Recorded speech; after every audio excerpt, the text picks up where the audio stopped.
Robin Hood. When John was ruling England, before the Magna Carta was signed, the people of England were poor and miserable. When John took the money from his noblemen took money from their peasants and serfs, and there was no one to help them resist this tyranny, except for Robin Hood. The people of England told stories about a mysterious man who lived in the royal forests with a band of outlaws. He wore a green jacket and a green hood so that he would blend in with the forest. When King John's noblemen took money from the people of England unjustly, this outlaw stole the money and gave it back to the poor.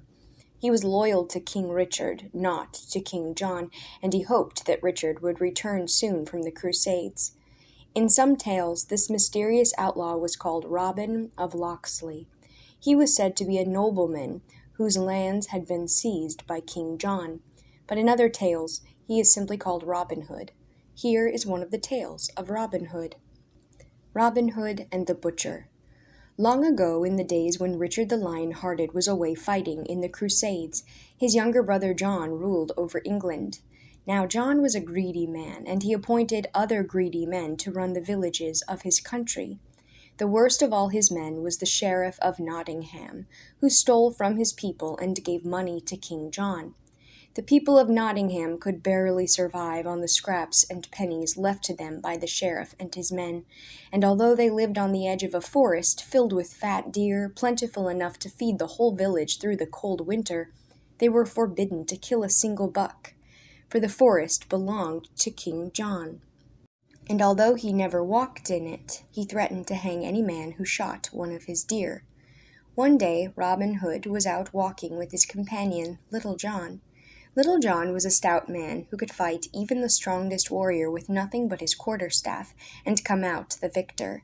The two friends were strolling through the deep forest, along the road that led to Nottingham, when they heard the clop of horses' hooves. So Robin and Little John stepped off the road and hid behind a tree. As they watched, a butcher's cart came into sight, loaded with fresh meat. "Aha!" said Robin to Little John. "This man is headed for the house of the sheriff. No one else buys such rich food. Let's step out and have a word with him." So Robin and Little John came out from behind their tree. As soon as the butcher saw them, he wheeled his cart around, for he knew, as did everyone, that outlaws haunted the forest. But Little John seized the horse's bridle, and Robin said, "Good butcher, I'll change clothes and places with you for 10 pieces of gold. Let me take your cart into town, while you rest here in the forest with my men." The butcher didn't want to rest in the forest, but Little John was holding his horse's bridle with one hand and a thick quarterstaff with the other. So he climbed down, quaking with fright, and gave his clothes to Robin Hood. Robin fixed a black patch over one eye to conceal his face, climbed onto the cart, and drove into Nottingham, to the house of the sheriff. When he arrived there, he gave the sheriff's wife such a good price on his tenderest, choicest pieces that she invited him to stay for dinner. So Robin Hood the outlaw tied his horse to the sheriff's fence and went in to eat with the sheriff. He sat at the table, chuckling to himself as the sheriff complained about that pestilential nuisance, Robin Hood. But he pricked up his ears when he heard the sheriff say, "And worst of all, this fellow Blundell, who once knew Richard, insists that Richard is not dead at all, and that our gracious King John is no more than a usurper." "Indeed," Robin said politely. "Does he think Richard will return?" "He swears he'll find him," the sheriff said, taking a good swig of ale. "He has gone to wander through the world, looking for Richard. If he should find Richard, our days of ease will be over. But maybe he'll die of plague first. More meat?" "I thank you," Robin said. "No, I must be getting back to my herds and flocks." "By Our Lady," the sheriff swore, "if your herds are as fine and fat as these, I would buy them myself." "I'll sell them to you," Robin said. "Ride on my cart with me, and I'll give you as good a price on the whole lot as I gave you on this day's meat, but be sure to bring all your money with you."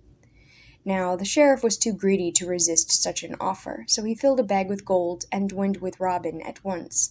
The two drove the butcher's cart deep into the thick forest of Nottingham, and the further they went, the more uneasy the sheriff became. "Butcher," he whispered, "where are your herds?" Close by, Robin promised him. That fellow Robin Hood might be near, muttered the sheriff. Robin Hood is no worry to me, Robin answered, with truth. But we need go no further. Just let me call my herdsman. And with that he put his horn to his lips and blew 3 clear notes.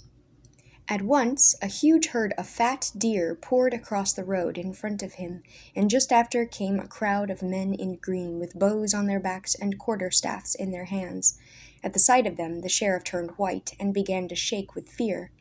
"These are my men," said Robin, pulling off his eye patch, "and those deer are my herds. They roam the forest, protected by John's unjust laws, while the people of Nottingham starve. But you've brought them money to buy meat. Hand over your bag, Sir Sheriff." The sheriff, his hands trembling with dread, handed over his money. Little John spread his cloak on the road and poured out a river of gold onto it, while Robin's men shouted their approval. "Take him to the edge of the forest, blindfold him, and leave him there," Robin ordered. "Let him go back and tell John that the people of Nottingham serve King Richard, not the cruel prince who starves and beggars them. Long live Richard, King of England!" "Long live Richard, King of England!" all the men cheered, but the sheriff snarled, "One day I'll hang you, Robin Hood, and all your men too." "Perhaps you will," Robin Hood said, "but first you'll have to learn the difference between a butcher and an outlaw."